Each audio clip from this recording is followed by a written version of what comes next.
사랑하는 성도 여러분, 지난 한 주 동안 주님의 은혜 가운데서 평안하셨습니까? 모든 사람들이 공통적으로 추구하는 것 하나를 꼽으라 한다면 아마도 행복일 거라고 생각합니다. 우리 모두 행복하기를 원하지요. 행복을 얻기 위해서 공부하고 또 일하고 결혼하고 또 자녀를 키우며 노후를 준비하지 않습니까? 어느 누구도 행복을 꿈꾸지 않은 사람은 없고 불행을 희망하는 그런 사람도 없습니다. 지금은 비록 행복하지 않더라도 내일 행복하기를 꿈꾸며 우리는 살아가고 있습니다. 그런데 코로나 바이러스를 맞이한 지금 과연 얼마만큼의 사람들이 행복하다고 말할 수 있을까요? 비교적 낙천적으로 생각하는 우리 미국 사람들도 많은 분들이 예전에 비해서 지금 불행을 느끼고 있다고 통계가 나왔습니다. 물론 코로나 바이러스 상황이 참 예외적인 상황이기는 하지만 우리가 행복의 근거를 이 세상에 둔다면 언제든지 이 행복은 불안정하고 얼마든지 불행으로 바뀔 수 있을 것입니다. 왜냐하면 우리가 살고 있는 이 세상과 그리고 우리의 삶은 그만큼 불안정하고 또 깨지기 쉬운 위험한 상태에 빠지기 때문에 그렇습니다. 그래서 성경은 우리의 행복의 근거를 세상적인 조건에 이 땅의 것들을 거기에 두지 말라고 말씀을 합니다. 거기는 결코 견고하지 못하고 필경은 실패로 돌아갈 것이기 때문입니다. 성경은 그 대신 우리로 하여금 영원한 진리에 우리의 행복의 근거를 두라고 말씀을 하죠. 영원하신 하나님과 그리고 그분 말씀에 우리의 행복의 근원을 두면 안전합니다. 무엇보다도 우리의 행복을 빼앗아 갈지 못할 것입니다. 설령 시련과 환난의 바람이 불어도 우리 마음은 요동하지 않습니다. 잘 인내하고 이겨갈 수가 있습니다. 그리고 고통 가운데서도 우리는 여전히 평안과 기쁨을 누릴 수가 있습니다. 왜냐하면 하나님의 영원히 변함이 없으시고 그 나라는 영원히 흔들림이 없기 때문입니다. 예수 그리스도께서는 이 나라를 우리에게 주시기 위해서 이 땅에 오셨고 또 우리가 그분 안에 거하고 그분이 우리 안에 거하면 이 나라가 주어지는 통찰에서 우리는 행복할 수가 있습니다. 모든 복의 실체이신 우리 주님 예수 그리스도를 힘있게 믿고 또 한 주 믿음으로 행하는 우리 모두가 되시기를 바랍니다. 우리는 비록 예배당에서 예배를 드릴 수 없지만 매 주일마다 오전 9시 30분과 11시에 드라이브인 예배를 주차장에서 드리고 있습니다. 여러분들 기도해 주시고 또 적극적으로 참여하시기 바랍니다. 이제 올 가을 학기부터 우리 제1한국학교가 온라인으로 개학을 하게 됩니다. 10월 3일 개학하게 될 우리 제1한국학교에 이제 김희정 집사님께서 또 교장으로 새롭게 임무를 맡아 수고하실 것이고 또 아주 실력 있는 교사들을 진으로 새롭게 꾸며져서 올 가을 학기부터 우리가 특별하게 온라인으로 수업을 진행하게 될 것입니다. 매주 토요일 9시 30분부터 12시까지 진행될 이 한국학교에 여러분들 많이 협력해 주시고 또 밀어주시면 감사하겠습니다. 연락처나 문의사항이 있는 분들은 우리 김희정 집사님께 연락을 하시기 바랍니다. 이제 우리 다 함께 사도신경으로 우리 신앙을 고백함으로써 주일 예배를 드리겠습니다. 전능하사 천지를 만드신 하나님 아버지를 내가 믿사오며 그의 아들 우리 주 예수 그리스도를 믿사오니 이는 성령으로 잉태하사 동정녀 마리아에게 나시고 본디오 빌라도에게 고난을 받으사 십자가에 못 박혀 죽으시고 장사한 지 사흘 만에 죽은 자 가운데서 다시 살아나시며 하늘에 오르사 전능하신 하나님 우편에 앉아 계시다가 저리로서 산자와 죽은 자를 심판하러 오시리라. 성령을 믿사오며 거룩한 공예와 성도가 서로 교통하는 것과 죄를 사하는 것 주시는 것과 몸이 다시 사는 것과 영원히 사는 것을 믿사옵나이다. 아멘. 찬송가 399장 주의 약속하신 말씀 위에서 우리 힘있게 가사의 의미를 음미하면서 부르시겠습니다.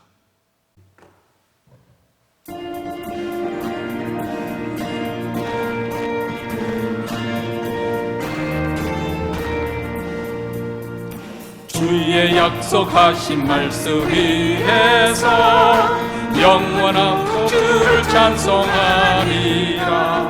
소리 높여 주께 영광 돌리며 약속 믿고 굳게 서리라. 굳게 서리 영원하신 말씀 위에 굳게 서리 굳게 영씀 위에 굳게 서리라. 주의 약속하신 말씀 위에서 세상 염려 내게 엄습할 때에 말씀으로 힘써 싸워 이기며 약속 믿고 굳게 서리라.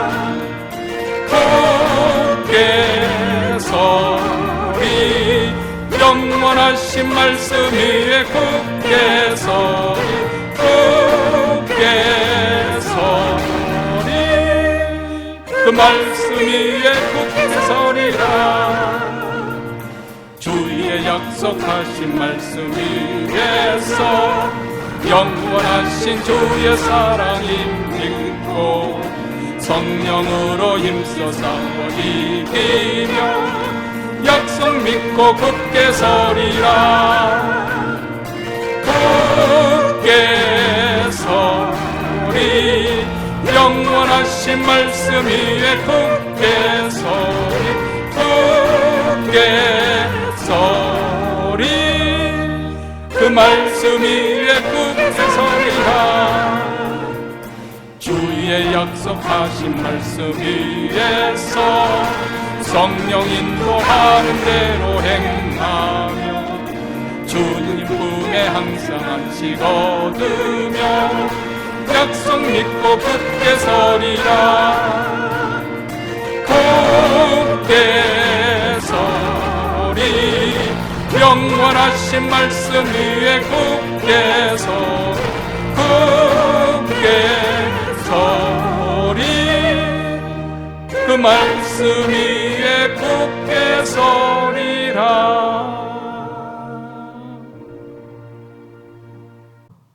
이 시간에는 김유숙 권사님께서 대의를 대표해서 하나님께 기도하시겠습니다. 예수님께서는 우리 위하여 십자가의 중한 고통 받으사 대신 죽으신 예수님의 사랑으로 구속받은 우리가 어찌 찬양 안 할까? 언제나 찬양 받으시기에 합당하신 거룩하신 하나님께 경배와 찬양을 드립니다. 하나님 아버지, 우리는 지금 너무도 힘든 세상, 이 시간을 살고 있습니다. 숨어서 엄밀히 다니며 쏘아대는 바이러스, 하늘에서 쏟아지는 비로 인한 물폭우, 또한 산불로 많은 지역을 태워 하루아침에 삶의 현장을 잃고 하물며 목숨까지도 앗아간 안타까움, 전에 경험하지 않았던 일들이 한꺼번에 우리 앞에 놓이니 두려움으로 마음이 우울합니다. 하나님 주신 진리 가운데 두려움은 제약이라 하셨기에 돌이켜봅니다. 우리가 말씀 의지하며 깨닫기보다는 불순종으로 자만하며 살았습니다. 하나님께서 우리에게 주신 복음의 진리를 깨달아 삶이 변하고 진정한 회개가 이루어질 수 있게 도와주시옵소서. 우리의 삶에 지혜를 구하고 역적으로 깨어 기도하게 하사 시험에 들지 않게 도와주시옵소서. 우리의 염려, 두려움, 걱정, 근심을 주님께 맡기고 예수 안에서 마음의 평강이 되게 도와주시옵소서. 항상 우리 곁을 지키시는 하나님 의지하여 낙심하지 않고 우리의 신앙 끝까지 잘 지켜 하나님께 인정받는 구원의 길을 힘차게 걸어가게 인도하여 주시옵소서. 하루속히 교회 문으로 들어가 거룩하신 하나님을 높여 큰 소리로 힘차게 찬양을 부르며 예배드릴 수 있게 도와주시옵소서. 우리 세상에 일어난 악한 것들에게 집착하지 않게 하시고 예수 그리스도로 믿는 믿음으로 승리하게 도와주시옵소서.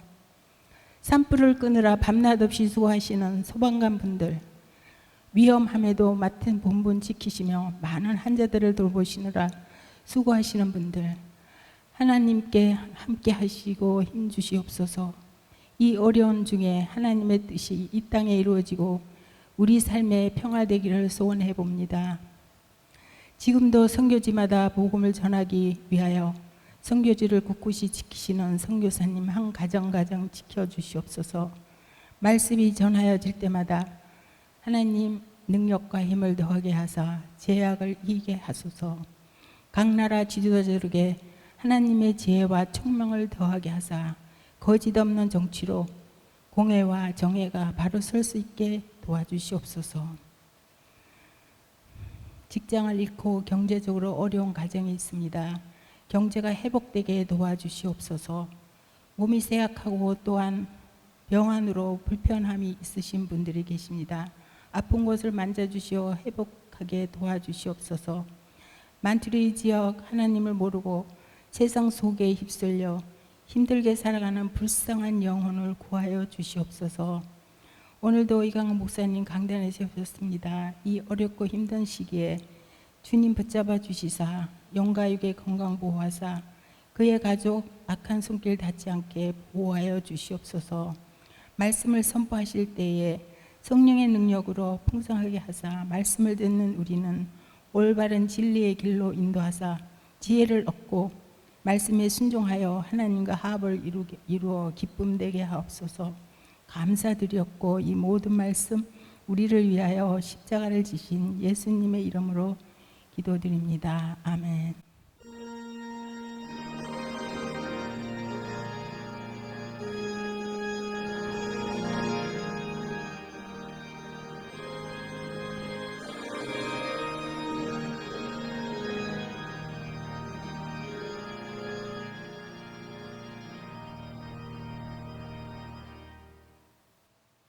오늘 우리에게 주신 하나님 말씀은 디모데후서 2장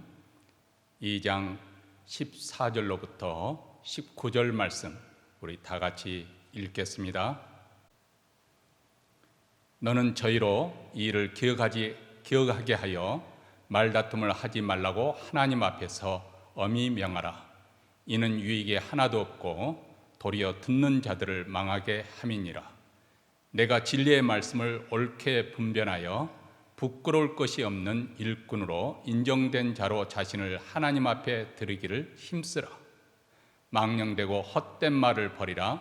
저희는 경건치 아니하며 점점 나아가나니 저희 말은 독한 창질의 썩어짐과 같은데 그 중에 후메네오와 빌레도가 있느니라. 진리에 관하여 저희가 그릇되었도다. 부활이 이미 지나갔다 하므로 어떤 사람들의 믿음을 무너뜨리니라. 그러나 하나님의 견고한 터는 섰으니 인침이 있어 일렀으되 주께서 자기 백성을 아신다 하며 또 주의 이름을 부르는 자마다 불의에서 떠날지어다 하였느니라. 아멘. 여러분, 블랙홀이라는 단어를 들어보셨을 것입니다. 블랙홀이란 중력이 너무 커서 빛조차도 빠져나가지 못하는 천체를 뜻합니다. 일종의 별의 일종이죠. 그런데 일반적인 별들은 빛을 내보내지만은 블랙홀은 오히려 빛을 빨아들입니다. 그래서 검은 구멍홀처럼 보이기 때문에 블랙홀이라고 부릅니다. 천체 표면에서 물체를 던졌을 때 그 물체가 천체의 중력을 이기고 우주로 나아가려는 그 필요한 속도가 있는데 이것을 탈출 속도라고 합니다. 우리가 쏘아 올리는 우주선은 이 지구의 중력을 이기고 우주로 나가도록 그렇게 발사하지 않습니까? 그런데 중력이 너무 높아서 탈출 속도가 빛의 속도를 넘어서게 되면 빛조차도 빠져나갈 수 없다는 것입니다. 이게 블랙홀입니다. 블랙홀은 빛뿐만 아니라 그 주위에 있는 모든 물질을 빨아들입니다. 왜냐하면 중력이 너무 높기 때문입니다. 그래서 사람들은 그 어떤 이슈에 아니면 어떤 사물에 어떤 것에 빠져나올 수 없을 때, 도저히 헤어날 수 없을 때 내가 블랙홀에 빠졌다, 마치 블랙홀에 빠진 것과 같다, 그렇게 표현을 하지요. 지금 우리는 코로나 바이러스라는 블랙홀에 빠져 있습니다. 여기에 국가의 정치, 경제, 또 사회적인 모든 문제들이 다 포함해서 심지어는 단체나 가정이나 그리고 개인의 삶에 이르기까지 여기에 연관을 맺고 있고 지대한 영향을 미치고 있습니다. 여기 영향력에서 벗어날 길이 없는 것이죠. 특히 자영업을 하는 분들은 지난 7개월 동안 제대로 가게가 정상적으로 이렇게 할 수가 없기 때문에 아주 큰 고통을 당하고 있을 것입니다. 사실 우리 모두 일상생활이 엉망진창이 되었습니다. 특히 학교에서 수업이 이루어지지 않아서 집에서 화상으로 공부해야 되는 자녀들을 생각해 보십시오. 친구들을 만나지 못하고 집안에 갇혀서 얼마나 고생이 많습니까? 그리고 그 뒷바라지를 해야 하는 그 엄마들은 얼마나 마음고생이 심할까 생각을 해봅니다. 자, 이렇게 모든 영역에서 코로나 바이러스 사태에 직접적인 영향을 받다 보니까 사람들의 관심사, 생각하는 그것이 모두 다 여기에 매여 있고 갇혀 있는 것 아닌가, 그런 생각을 하게 됩니다. 물론 하루속히 백신이 개발되고 치료제도 나와야 하겠지만 언제 나올지조차 불투명한 지금 이 상황에서 언제까지나 이것에 목매어 살아야 할 것인지 우리는 다시 생각하지 않을 수 없습니다. 코로나 바이러스로 인해서 생계가 위협을 받게 되니까, 그것이 현실적인 위협이 되니까 무엇을 먹을 것인가, 무엇을 마실 것인가, 무엇을 입을 것인가, 이것을 이런 세상적인 문제에 연연하게 되고, 그리고 이런 세상적인 일에 너무 집중한 나머지 우리가 전전긍긍해서 불안에 떤다면 이것은 마치 블랙홀에 빠져서 현하지 못하는 것과 같습니다. 이럴 때일수록 너희는 먼저 그의 나라와 그의 의를 구하라는 이 주님의 말씀에 우리가 귀를 기울일 필요가 있습니다. 하나님의 말씀을 붙들고 믿음으로 살아야만이 이 블랙홀이라는 그 곳에서 현하지 않고 탈출 속도로 빠져나올 수가 있는 것이죠. 오직 하나님 그리고 그럴 분을 믿는 믿음만이 이 블랙홀에서 벗어날 수 있는 탈출 속도가 되는 줄 믿습니다. 사실 어떻게 보면 코로나 바이러스 사태는 우리 그리스도인들에게 진지하게 우리 자신의 삶과 신앙생활을 돌아보게 하는 기회가 되고 있다고 생각합니다. 그동안 나는 정말 하나님을 믿는 믿음을 가진 자인지 생각해 보게 합니다.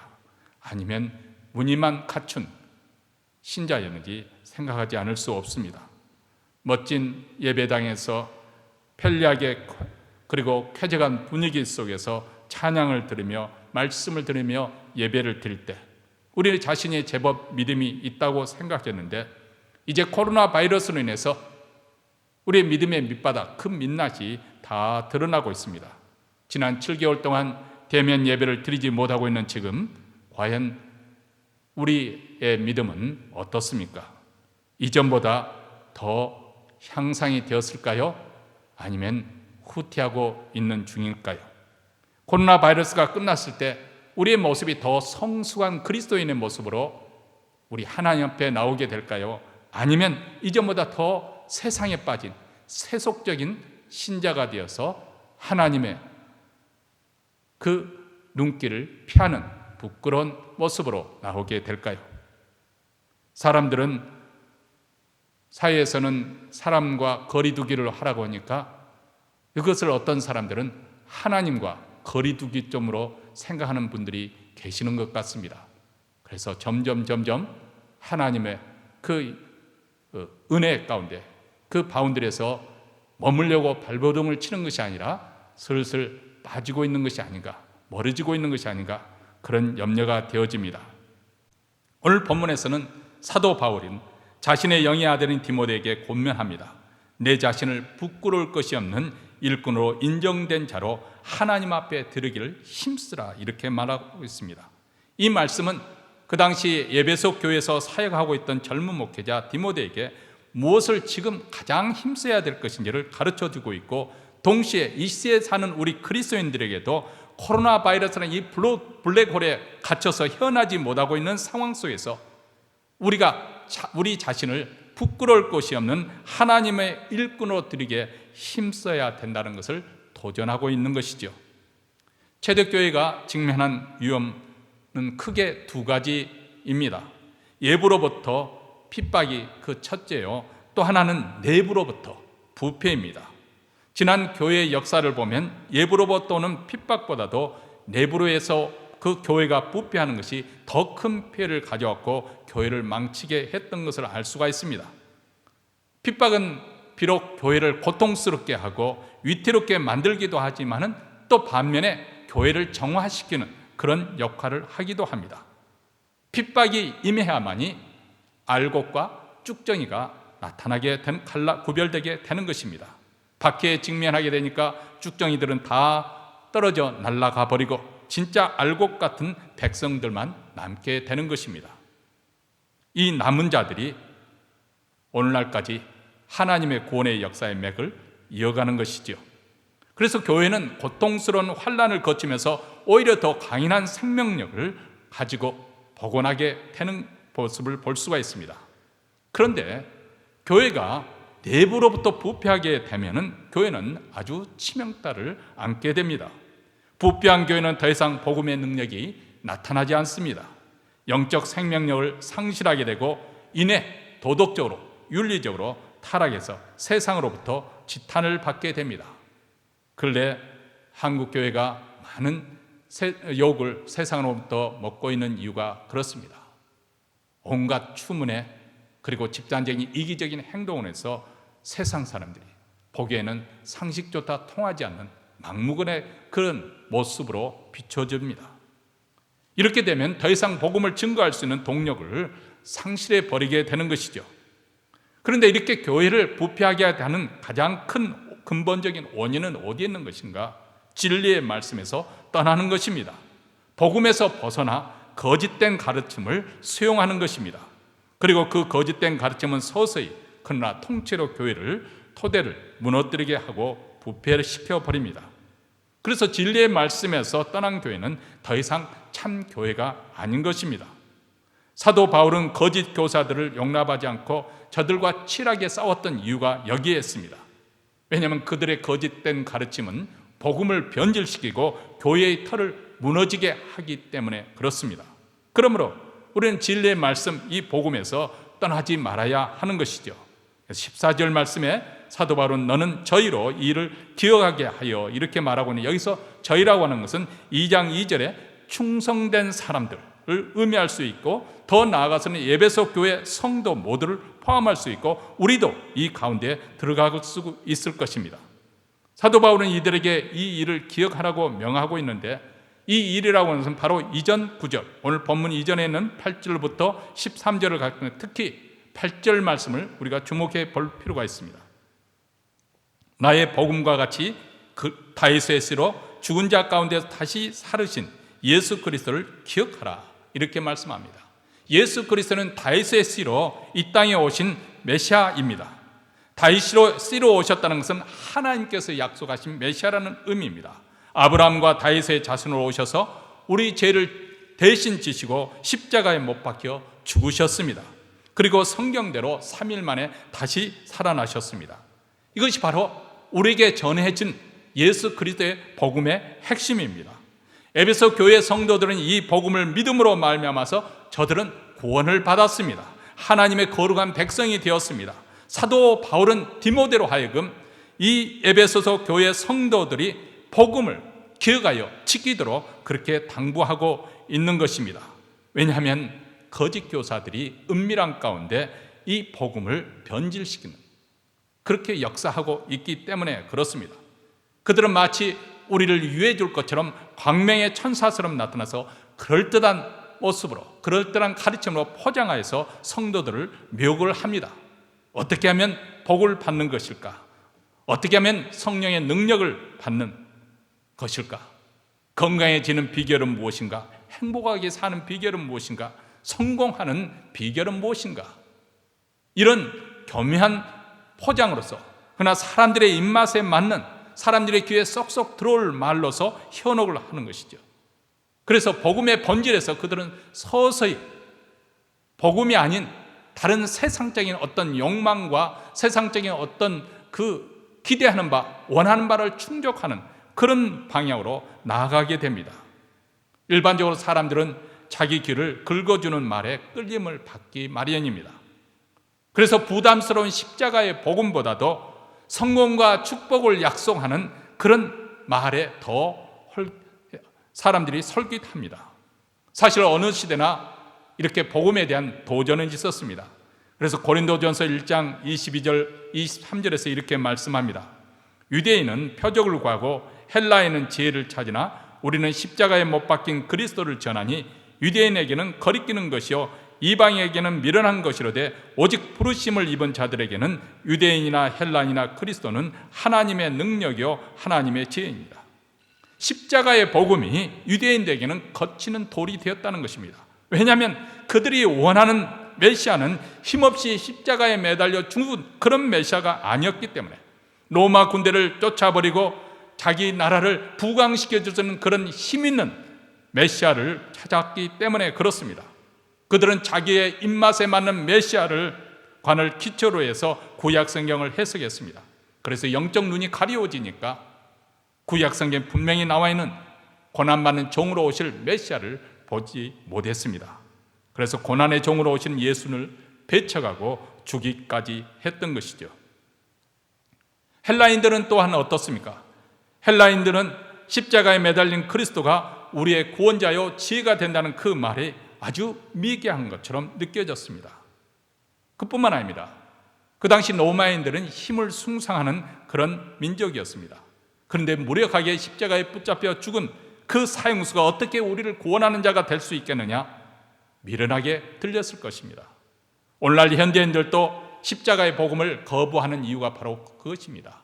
2000년 전에 로마 사형수로 죽은 그 예수가 어떻게 오늘날 우리에게 메시아가 될 수가 있겠는가? 자기 자신도 죽음에서 건지지 못한 그가 어떻게 우리를 건져주겠는가? 이렇게 의심하고 조롱하는 것이죠.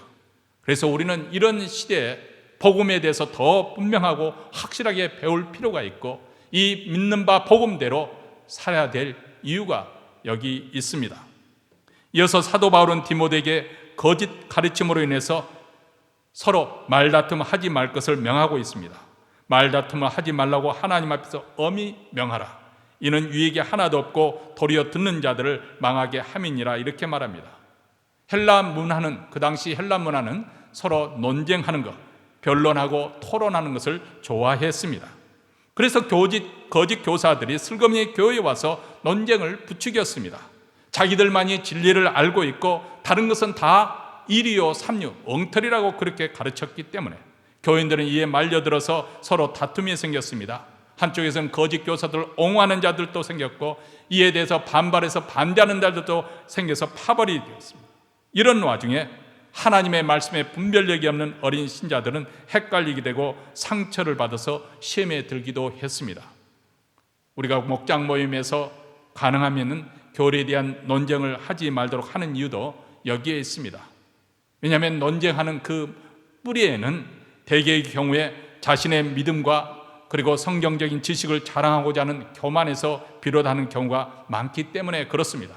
그래서 이런 논쟁은 우리로 하여금 진리를 배우고 깨닫고 순복하게 하는 것보다도 오히려 자기가 알고 있는 그 지식을 강조하다 보니까 자기 주장에 강화시키게 되고, 결국은 그것으로 인해서 상대방에게 상처를 주게 되고, 또 그것으로 인해서 감정 싸움으로 흘러가 버리기 마련입니다. 아무런 유익이 없고 도리어 듣는 자들을 망하게 하는 것이죠.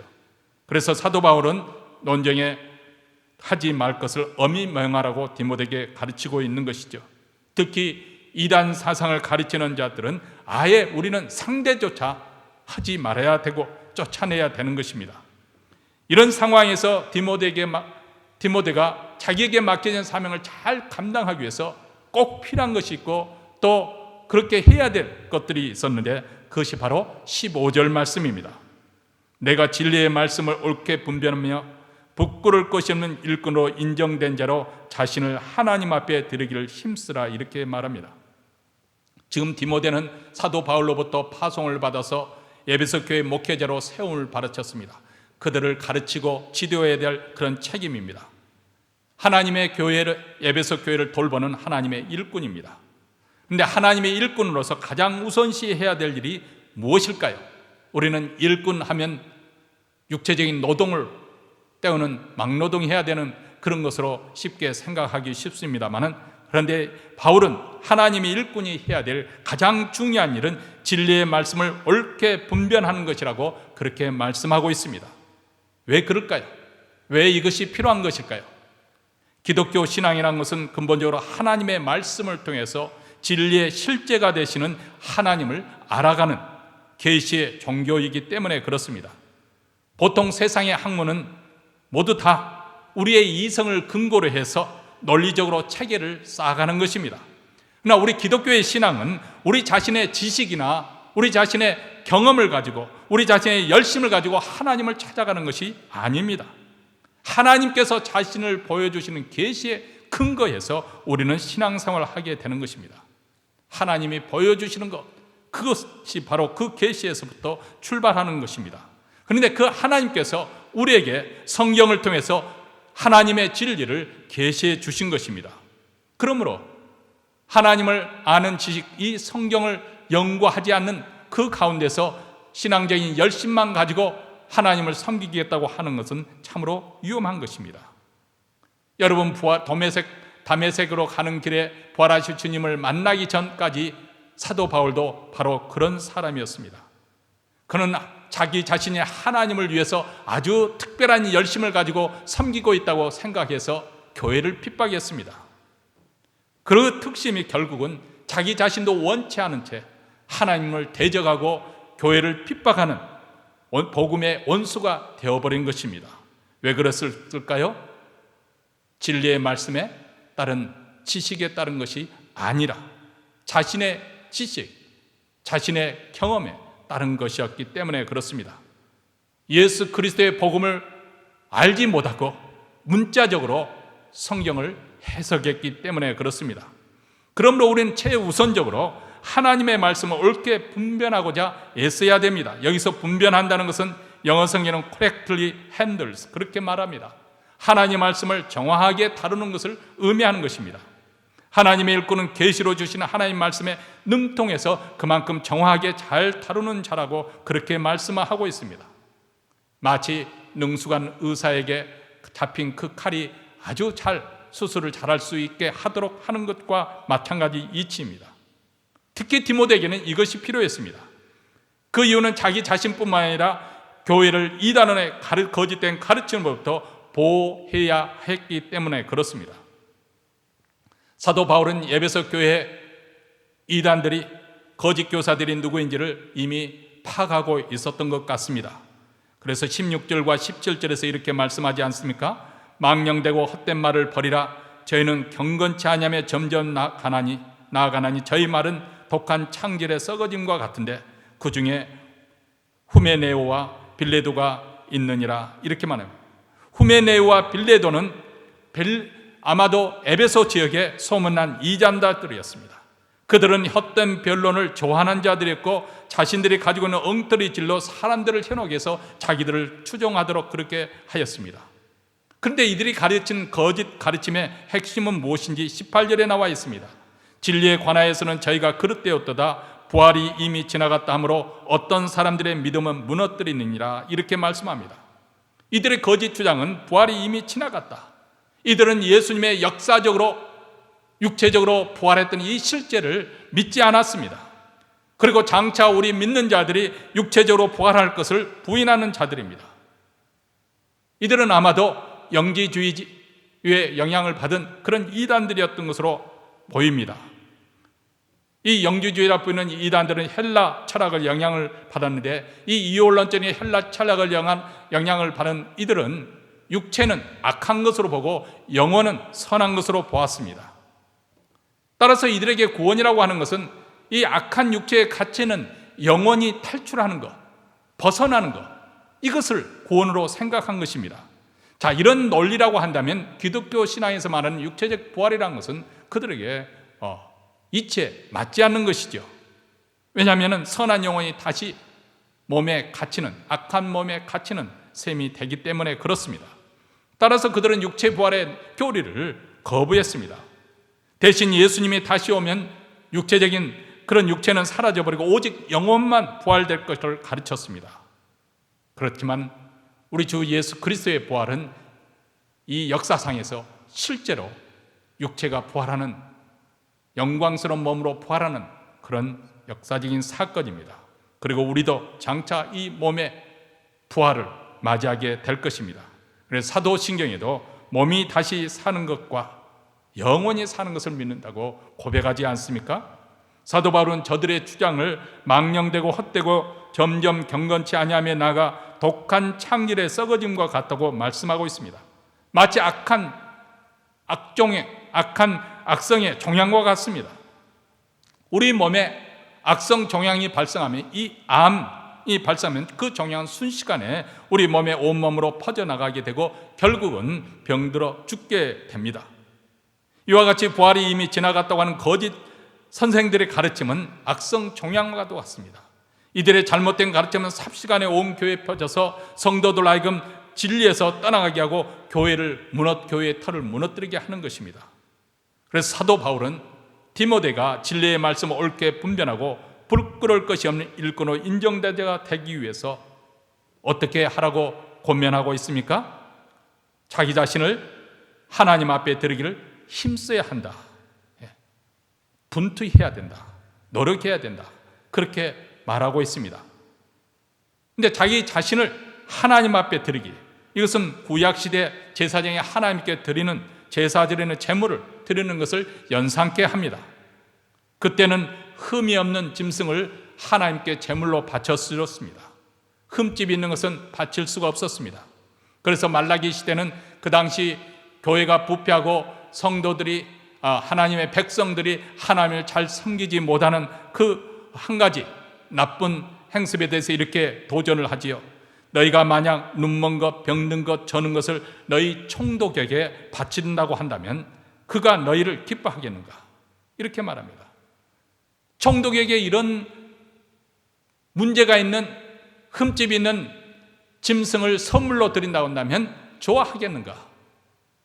세상에서 총독에게도 하물며 그런 것은 삼가하고 흠없는 것을 바치기를 기뻐하는데, 하물며 하늘에 계신 우리 아버지께 바치는 제물에 눈먼 것, 저는 것, 흠집 있는 그런 제물을 바칠 때 과연 하나님께서 기뻐 받으시겠느냐? 이런 도전을 하고 있습니다. 왜 그들은 저들에게 흠 있는 제물을 바쳤을까요? 그것은 바로 쓸모없고 가치없고 흠 있는 그것을 바치는 이유는 그만큼 그들의 마음이 하나님으로부터 멀어졌기 때문에 그렇습니다. 오늘 여러분의 자신의 마음을 한번 들여다보십시오. 여러분은 하나님께 가까이 나아가고 있습니까? 아니면 마음이 하나님으로부터 멀어져 있습니까? 코로나 바이러스 초기에는 우리가 어쩔 수 없이 집에서 예배를 드려야만 했습니다. 그래도 주일 예배를 드려야 했기 때문에 옷을 단정히 입고 또 정성껏 그 분위기를 준비해서 우리가 예배를 드렸습니다. 그때는 또 우리가 더 열심을 가지고 있는 시간에 아침 묵상도 거르지 않으려고 노력해서 하나님 말씀을 붙잡았습니다. 그런데 1개월, 2개월, 아니 7개월이 지나간 지금은 어떻습니까? 혹시라도 대낮에나 잡히는 대로 아무 시간에, 정해진 시간이 아니라 내가 원하는 시간에 그저 때로는 부수수하게 잠옷 입은 차림새로 카우치에 앉아서 예배를 드리다가 거기에 집중하는 것이 아니라 부엌에 들락날락 하면서 그러면서도 하나님께 이 예배를 드렸다고 그렇게 생각하지는 않습니까?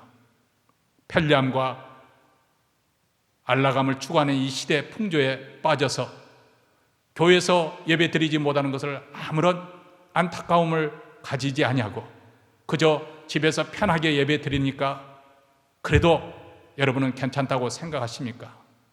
사랑하는 성도 여러분, 히브리서 기자는 종말에 가까울수록 우리 주님이 가까이 올수록 모이기를 피하지 말라고 하였습니다. 물론 지금 코로나 바이러스로 인해서 고령이신 분들 또 질병이 있으신 분들은 나올 수가 없습니다. 그런데 우리 마음마저도 하나님부터 멀어지고 그래서 코로나 바이러스가 끝난 다음에도 교회로 돌아오지 아니하고 자기 편할 대로 만약에 영성으로 예배 드린다면 여러분의 마음은 한참 주님으로부터 멀어져 있는 것이겠지요. 사도 바울은 디모데에게 자기 자신을 거룩하신 하나님께 드리기에 힘쓰라고 그렇게 말씀합니다. 방치하지 말란 말입니다. 사람과 거리두기를 하지 말라고 했지, 거리두기를 하라고 했지 하나님과 거리두기를 하라고 하는 것이 아닙니다. 시대를 따라가서 그냥 있는 그대로 흘러가는 대로 그렇게 편하게 그렇게 사는 그런 추세에 따라가지 말라는 것입니다. 자기의 삶을 하나님의 제물로 드리기에 힘쓰라. 여러분에게 동일하게 우리 하나님은 바라신다고 생각합니다. 여러분 자신이 흠없게 바쳐지기를 원하십니다. 그래서 19절에 보면 그러나 하나님의 경관터는 섰으니 인침이 있어 일렀을 주께서 자기 백성을 아신다 하며 또 주의 이름을 부르는 자마다 불의에서 떠날지어다 하였느니라 이렇게 말씀합니다. 여기서 하나님의 경관터라고 하는 것은 기독교의 모든 진리, 바로 진리의 말씀, 하나님의 말씀을 의미합니다. 말씀으로 나오는 올바른 가르침과 올바른 신앙 고백 위에 교회는 든든하게 견고하게 서 있습니다. 이렇게 올바른 가르침과 그리고 신앙 고백에 서 있는 교회가 참된 교회입니다. 이 세상에 거짓이 만연하고 있고 이단들의 공격이 끝없이 일어나고 그래서 교회를 공격해서 상처를 주기도 하지만은 그러나 교회는 결국 하나님의 경관터로 서 있습니다. 성도들은 성령의 인치심을 받아서 하나님의 소유된 백성으로 우리 하나님께서 친히 너희는 내 백성이라고 인정을 하고 아십니다. 하나님께서 인친 자들을 누가 빼앗아가겠습니까? 누가 위협하겠습니까? 하나님께서 허락하지 않으면 머리털 하나 상하지 못하게 하실 것입니다. 세상에서 거짓 교사와 이단과 그리고 비진리가 아무리 날뛰어도 하나님의 경관터는 이미 세워져 있습니다. 우리 교회가 이 복음 위에 견고하게 서 있으면 음부의 권세도 이기지 못할 것입니다. 그러므로 우리 성도들은 불의에서 떠나라고 말씀하고 있습니다. 우리가 사도들의 가르침 외에 그 어떤 가르침에서 떠나지 말아야 될 이유가 여기 있습니다. 사도들이 우리에게 내려준 이 전통, 이 가르침에서 떠나는 것이 바로 불의이기 때문에 그렇습니다. 그 불의에서 떠나는 것이 성도들의 마땅한 바라고 말씀하고 있는 것입니다. 사랑하는 성도 여러분, 이 시간 성령 하나님께서 우리의 마음에 감동함을 주셔서 우리가 진리의 말씀을 옳게 분별하는 일에 힘쓰는 자들이 되고자 다짐하는 시간이 되시기를 바랍니다. 그저 세상의 흘러가는 대로 그리고 세상의 그런 가치대로 편안함과 안락함에 우리 신앙이 주저앉게 방치하고 그대로 내버려 둘 것이 아니고 분투하여서 힘써서 내게 주신 이 복음을 지키고 그 복음의 사람답게 하나님의 사람으로 살아갈 수 있게 되기를 바랍니다. 그래서 하나님께서 인정하시는 부끄러울 것이 없는 준비된 일꾼으로 이 코로나 바이러스 사태가 끝난 다음에 그렇게 하나님 앞에 준비된 자로 나오시는 우리 모두가 되시기를 주의 이름으로 축원합니다. 기도하겠습니다.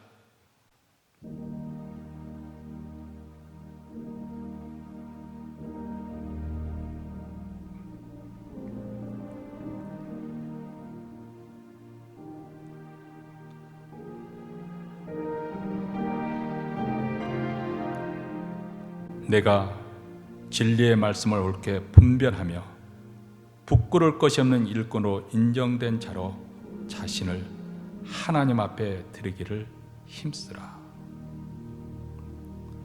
사랑하는 성도 여러분, 우리는 하나님의 백성으로 구별함을 받은 사람입니다. 하나님이 거룩하신 것처럼 우리를 거룩하게 구별하셨습니다.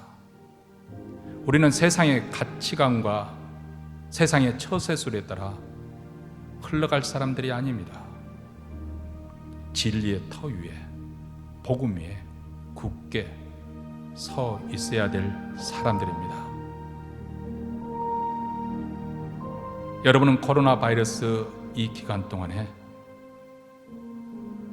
부끄러울 것이 없는 하나님의 일꾼으로 자신을 드리기에 힘쓰고 있습니까? 하나님 아버지, 우리라고는 다시금 우리 자신을 돌아보면서 하나님의 말씀 듣게 하시니 감사합니다. 하나님께서 우리를 인쳐주시고 구별시켜 주셨사오니 모든 뿌리에서 떠날 것이 우리 주님의 말씀에 따라 옳지 않은 가르침, 거짓된 가르침에서 떠나 진리의 말씀, 복음 위에 견고하게 서는 저희들이 되기를 원합니다.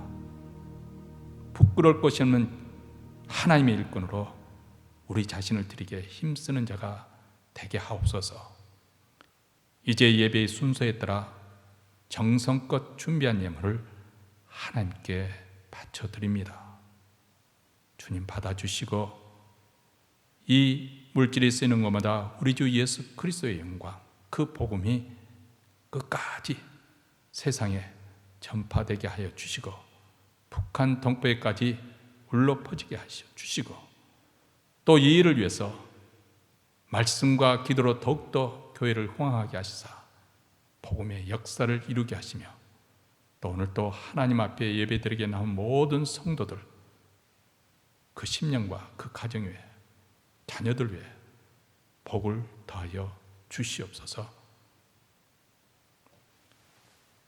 이제는 우리 구주 예수 그리스도의 은혜와 하나님 아버지의 무한하신 사랑과 성령의 교통하심이 진리의 말씀을 옳게 분별하며 부끄러울 것이 없는 일꾼으로 인정된 자로 자신을 하나님께 드리기를 힘쓰기로 다짐하며 이 자리를 떠나는 주의 백성들, 그 가정 그리고